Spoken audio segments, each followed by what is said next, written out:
ស្វាគមន៍បងប្អូនប្រិមិត្តយើងកាលពីម្សិលមិញហ្នឹងគឺប្រខានរីកស្វាយរៀងដាក់2-0ជាមួយនឹង Lion City គឺពីរង្វាន់ Sophie Cup តំបន់អាស៊ីយើងប៉ុន្តែប្រខានរីកស្វាយរៀងសូមចូលរួមសោកស្ដាយដែលមិនបានឡើងទៅវគ្គបន្តគឺវគ្គពាក់កណ្ដាលបាច់ប្រត់ប៉ុន្តែក៏មិនជាអ្វីដែរព្រោះប្រខានរីកស្វាយរៀងនៅខ្សលមួយប្រកួតទៀតប៉ះជាមួយនឹងបាងកកកាលពីម្សិលមិញនេះគឺណាមឌិននឹងប៉ះជាមួយនឹងចោហគឺលទ្ធផល1ស្មើហើយស្វាយរៀងប៉ះជាមួយនឹង Lion City នឹងគឺលទ្ធផល2-0ទី3នោះគឺសៀមប៉ះជាមួយនឹង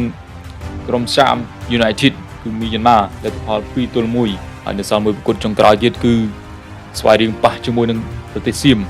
សង្ឃឹមថាស្វាយរៀងនឹងយកឈ្នះនឹងប្រទេសមួយនេះនៅក្នុងពីរង្វាន់ Sophie Cup នេះគឺពាក់កណ្ដាលព្រែកព្រាត់គឺរកឃើញក្រុម4ក្រុមឡើងទៅវគ្គពាក់កណ្ដាលព្រែកព្រាត់ហើយបងប្អូនប្រិមិត្តយើងហើយក៏ចូលរួមសោកស្ដាយទៅកាន់ព្រះខ័នរីកស្វាយរៀង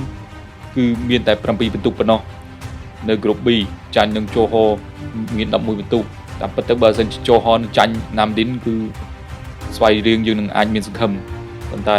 សូមចូលរួមសោកស្ដាយចំពោះស្វាយរៀងហើយយើងមើលការគ្រប់គ្រងបាល់កាលពីយប់មិញស្វាយរៀងប៉ះក្រុមល្អគឺមានការគ្រប់គ្រងបាល់ 56% ឯក្រុម Lion City គឺមានតែ 44% ទេហើយការប្រកួតកាលពីម្សិលមិញនេះបងប្អូនប្រិមិត្តយើងគឺស្វាយរៀងពិតជាល្អមែនទែនគឺលេងតង់សង់គ្នាណាស់អ្វីតែតែនៅលើទឹកដីគេមែនប៉ុន្តែស្វាយរៀងមិនខ្លាចនៅក្រុមខ្លាំងរបស់សង្ហបុរីនោះទេដូច្នេះការប្រកួតចុងក្រោយរបស់ស្វាយរៀងគឺប៉ះជាមួយនឹងប្រទេសសៀមនឹងសង្ឃឹមថាស្វាយរៀងអាចធ្វើបានហើយមានការគាំទ្រពីសំណាក់ប្រជាជនខ្មែរយើងអរគុណបងប្អូនប្រិមិត្តសម្រាប់ការតាមដានសូមជម្រាបលា